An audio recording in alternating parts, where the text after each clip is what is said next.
আসসালামু আলাইকুম, স্বাগত জাগো ফুটবলের এখনকার আয়োজনে। জানিয়ে দিচ্ছি হাতে থাকা সর্বশেষ আপডেট।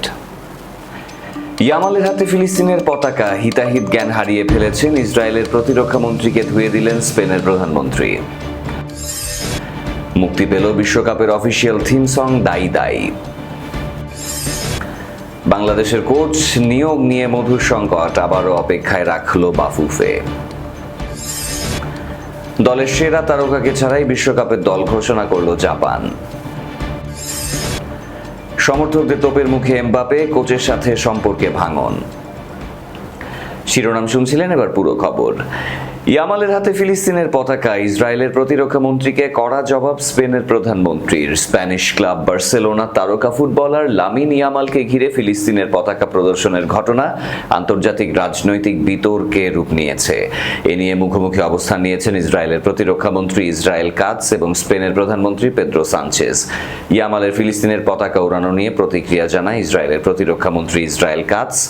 এক্সে দেয়া এক পোস্টে তিনি লিখেছেন, লামিন ইয়ামাল ইসরায়েলের বিরুদ্ধে ঘৃণা উস্কে দেয়া বেছে নিয়েছেন যখন আমাদের সেনারা হামাসের মতো একটি সন্ত্রাসী সংগঠনের বিরুদ্ধে লড়ছে, যে সংগঠন গত 7 অক্টোবর ইহুদি, শিশু, নারী ও বৃদ্ধদের ওপর গণহত্যা, ধর্ষণ ও অগ্নিসংযোগের মতো নৃশংসতা চালিয়েছে। কাতস আরও লিখেছেন, যারা এই ধরনের বার্তাকে সমর্থন করেন তাদের নিজেদের কাছে প্রশ্ন করা উচিত, তারা কি একে মানবিক মনে করেন, এটি কি নৈতিক?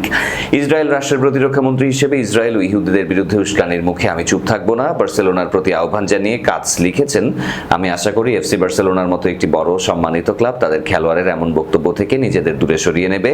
পাশাপাশি এটিও দ্ব্যর্থহীনভাবে পরিষ্কার করবে যে সন্ত্রাসবাদকে সমর্থন বা উস্কানি দেওয়ার কোনো জায়গা এখানে নেই। কাতসের এই বক্তব্যের কড়া সমালোচনা করেছেন স্পেনের প্রধানমন্ত্রী পেদ্রো সানচেজ। বৃহস্পতিবার 14 মে সামাজিক যোগাযোগ মাধ্যম এক্সে দেয়া এক পোস্টে সানচেজ লিখেছেন, একটি রাষ্ট্রের পতাকা উড়ানোকে যারা ঘৃণা উস্কানি মনে করেন তারা হয় বিচার বুদ্ধি হারিয়েছেন, নয়তো নিজেদের অবস্থানের কারণে অন্ধ হয়ে গেছেন। তিনি আরও লিখেছেন, ইয়ামাল কেবল সেই সংহতি প্রকাশ করেছে যা লাখো স্প্যানিয়ার্ড ফিলিস্তিনিদের মানুষের প্রতি অনুভব করেন। ঘটনার সূত্রপাত গত সোমবার রিয়াল মাদ্রিদকে হারিয়ে টানা দ্বিতীয় মৌসুমে লা লিগার শিরোপা নিজেদের করে নেয় বার্সেলোনা। এরপর ছাদ খোলা বাসে ভক্তদের সাথে শিরোপা উদযাপনে মাতে বার্সার ফুটবলাররা। সেই উৎসবে ফিলিস্তিনের পতাকা হাতে যোগ দেন ক্লাবটির তারকা ফুটবলার লামিন ইয়ামাল। মুহূর্তটির ছবি ও ভিডিও দ্রুত সামাজিক মাধ্যমে ছড়িয়ে পড়ে এবং বিশ্বজুড়ে ব্যাপক আলোচনা শুরু হয়। সপ্তাহখানেক আগে 1 মিনিট 7 সেকেন্ডের টিজারের ঝলক দেখেন কলম্বিয়ান পপ তারকা শাকিরা। ব্রাজিলের ঐতিহাসিক স্টেডিয়াম মারাকানার মঞ্চস্থ হওয়া বিশ্বকাপের অফিসিয়াল থিম সং এবার বড় স্ট্রিমিং প্ল্যাটফর্মগুলোতে মুক্তি পেল। শাকিরা ও নাইজেরিয়ান গায়ক বুর্না বয় কণ্ঠ দিয়েছেন দাই দাই গানে। আনুষ্ঠানিকভাবে এই গানের মুক্তির ঘোষণা দিয়ে ফিফা জানিয়েছে, এই গান থেকে পাওয়া রয়্যালটি তাদের গ্লোবাল সিটিজেন এডুকেশন ফান্ডে জমা হবে। টুর্নামেন্ট শেষে $10 কোটি পাওয়ার লক্ষ্য বিশ্ব ফুটবল সংস্থার। এই অর্থ বিশ্বজুড়ে শিশুদের মানসম্মত শিক্ষা ও ফুটবলের সুযোগ নিশ্চিত করতে ব্যয় করা হবে। যুক্তরাষ্ট্র, কানাডা ও মেক্সিকোতে হবে বিশ্বকাপের ইতিহাসের সবচেয়ে বড় আসর। 11 জুন থেকে শুরু হয়ে চলবে 19 জুলাই পর্যন্ত। ফিফা জানিয়েছে, নিউ জার্সিতে অনুষ্ঠিত ফাইনালের হাফ টাইমে ম্যাডোনা, শাকিরা ও কোরিয়ান পপ গ্রুপ বিটিএস ভক্ত সমর্থকদের আনন্দে মাতাবেন।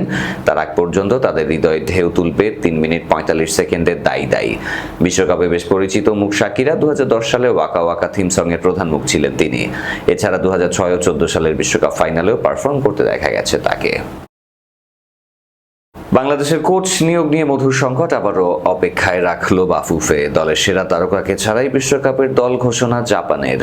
2026 ফিফা বিশ্বকাপের জন্য 26 সদস্যের পূর্ণাঙ্গ দল ঘোষণা করেছে জাপান। অভিজ্ঞতা, তরুণ প্রতিভার মিশেলে শক্তিশালী এক দল গড়েছেন প্রধান কোচ হাজিমে মোরিয়াসু। তবে চোটের কারণে বিশ্বকাপ দলে জায়গা হয়নি জাপানের বড় ভরসা ব্রাইটনের মিডফিল্ডার কাউরু মিতোমার। বিশ্বকাপে জাপানকে নেতৃত্ব দেবেন ওয়াতারু এন্দো। লিভারপুলের এই মিডফিল্ডার এপ্রিল মাসে গোড়ালির গুরুতর চোটে পড়েছিলেন, তবে বিশ্বকাপ শুরুর আগেই নিজেকে পুরোপুরি ফিট করে তুলেছেন তিনি। তবে জাপানের জন্য বড় ধাক্কা হয়েছে কাউরো মিতোমার অনুপস্থিতি। গত কয়েক বছরে জাতীয় দলের আক্রমণ ভাগে তার গতি ও ড্রিবলিং ছিল জাপানের অন্যতম বড় শক্তি। মিতোমার অনুপস্থিতি নিয়ে জাপানের কোচ হাজিমে মোরিয়াসু বলেন, যারা জাপানের খেলা দেখেছেন তারা সবাই জানেন দলে মিতোমা কত বড় একজন ভরসা। তবে গত বছর আমরা যখন প্রীতি ম্যাচে ব্রাজিলকে প্রথমবারের মতো হারালাম, তখনও কিন্তু মিতোমা দলে ছিলেন না। এটাই আমাদের দলের মূল মন্ত্র, যেই একাদশে আসুক না কেন দল যেন তার সেরা পারফরমেন্সটাই ধরে রাখতে পারে। রিয়াল মাদ্রিদে কিলিয়ান এমবাপের সময়টা যেন কোনোভাবেই ভালো যাচ্ছে না। একদিকে শিরোপা শূন্য মৌসুমের হতাশা, অন্যদিকে নিজের ক্লাবের সমর্থকদের দুয়ো, সব মিলিয়ে ফরাসি এই মহাতারকা এখন স্যান্টিয়াগো বার্নাবুতে এক কঠিন পরিস্থিতির মুখোমুখি। গত বৃহস্পতিবার ওভিয়েদোর বিপক্ষে 2-0 ব্যবধানে জয়ের ম্যাচে এমবাপেকে নিয়ে তৈরি হয়েছে নতুন এক বিতর্ক। বাম হ্যামস্ট্রিংয়ে চোট কাটিয়ে দীর্ঘ 21 দিন পর ম্যাচের শেষ ভাগে বদলি হিসেবে মাঠে নেমেছিলেন এমবাপে। কিন্তু মাঠে নামার মুহূর্ত থেকে শুরু করে বলের প্রতিটি স্পর্শে গ্যালারি থেকে ভেসে আসছিল সমর্থকদের তীব্র শীষ এবং দুয়ো ধ্বনি। ম্যাচ শেষে নিজের প্রতিক্রিয়ায় এমবাপে বলেছেন, আমি আগেও ক্যারিয়ারে এমন দুয়ো শুনেছি, এটা ফুটবলেরই অংশ। সমর্থকেরা মাঝে মাঝে খুশি থাকেন না, সেটা মেনে নিতে হয়। ম্যাচ শেষে মিক্সড জোনে এমবাপে এক বিস্ফোরক তথ্য ফাঁস করেন। তিনি জানান, কোচ আলভারো আরবেওলা তাকে জানিয়েছেন যে তিনি বর্তমান দলের চতুর্থ পছন্দের স্ট্রাইকার। এমবাপের ভাষায়, আমি শতভাগ সুস্থ এবং খেলার জন্য প্রস্তুত ছিলাম, কিন্তু কোচ আমাকে জানিয়েছেন আমি এখন মাস্তানতুয়েনো, ভিনিসিয়াস এবং গঞ্জালো গার্সিয়া পর চতুর্থ স্ট্রাইকার। আমি এই সিদ্ধান্তকে সম্মান করি এবং নিজের সুযোগের জন্য অপেক্ষা করব। তবে কোচ আরবেওলা এই দাবি সরাসরি অস্বীকার করেছেন। তিনি বিস্ময় প্রকাশ করে বলেন, আমি কখনোই তাকে এমন কথা বলিনি। আমার দলে 4 জন স্ট্রাইকার নেই, সে সম্ভবত আমাকে ভুল বুঝেছে। অপেক্ষা বাড়ছে তো বাড়ছেই। বাংলাদেশ জাতীয় দলের কোচ কে হবেন তা নিয়ে জল্পনা কল্পনা যেন থামছেই না। সেই দৌড়ে এগিয়ে আছেন ওয়েলসের সাবেক কোচ ক্রিস কোলম্যান। বাফুফেও তাকে নিতে আগ্রহী, কিন্তু বাজেট সেখানে বড় বাধা। আজ কোচের নাম ঘোষণা করার কথা থাকলেও সেই অপেক্ষা বাড়ছে। জানা গেছে কোলম্যান তার সহকারী কোচ কিট সিমন্সের পেছনে মাসিক ব্যয় হতে পারে প্রায় $31,000, কর বাবদ আরও প্রায় $5,000 গুনতে হবে। বাফুফের একা সামর্থ্য নেই সে অর্থ দেয়ার, তাই সরকারও সহযোগিতা করতে রাজি। তবে যদি কিন্তু সংকট কাটছেই না। গুলিস্তানের প্রথম বিভাগ ব্যাডমিন্টন লিগ উদ্বোধনে এসে যুব ক্রীড়া প্রতিমন্ত্রী আমিনুল হক বলেছেন, আগামী 2 বছরে বাংলাদেশ জাতীয় ফুটবল দলের যে খেলাগুলো রয়েছে সেগুলো বিচার বিশ্লেষণ করেই আমরা এগোচ্ছি। বর্তমানে ফুটবলকে কেন্দ্র করে দেশের মানুষের যে উন্মাদনা ও প্রত্যাশা তৈরি হয়েছে সেটি পূরণ করা আমাদের কাছে সবচেয়ে জরুরি বিষয়। আমি মনে করি সেই প্রত্যাশা পূরণের জন্য আমি, আমার সরকার এবং আমাদের ফুটবল ফেডারেশন সবাই বদ্ধপরিকর। ইনশাআল্লাহ আগামী 2-3 দিনের ভেতরেই একটি চূড়ান্ত সিদ্ধান্তে পৌঁছাতে পারবো। বাফুফে 2 বছরের জন্য কোচ নিয়োগ দিতে চায়, কিন্তু আগামী 2 বছর এখনো পর্যন্ত বাংলাদেশের কোনো প্রতিযোগিতামূলক সূচি নেই। আমিনুল বলেন, আমি যখন নিজে মাঠে খেলেছি তখনও আমরা একটি কথা বলতাম যে কোনো কোচ এলেই তাকে একটি নির্দিষ্ট সময় দেওয়া উচিত। সেই সময়টা পাওয়ার পর তবেই তার কাছ থেকে কাঙ্ক্ষিত ফলাফল প্রত্যাশা করা যায়। কাজেই আমাদের পরবর্তী যিনি কোচ হবেন তাকেও আমাদের সেই পর্যাপ্ত সময়টুকুই দিতে হবে।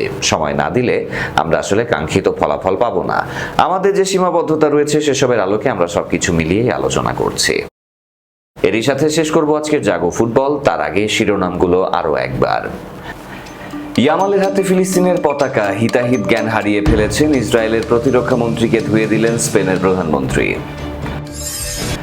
মুক্তি পেল বিশ্বকাপের অফিসিয়াল থিম সং দাই দাই। বাংলাদেশের কোচ নিয়োগ নিয়ে মধুর সংকট আবারও অপেক্ষায় রাখলো বাফুফে। দলের সেরা তারকাকে ছাড়াই বিশ্বকাপের দল ঘোষণা করলো জাপান। সমর্থকদের তোপের মুখে এমবাপে, কোচের সাথে সম্পর্কে ভাঙন। এই ছিল জাগো ফুটবলের এখনকার আয়োজনে। ধন্যবাদ সাথে থাকার জন্য। আল্লাহ হাফেজ। মুতে আসি তুই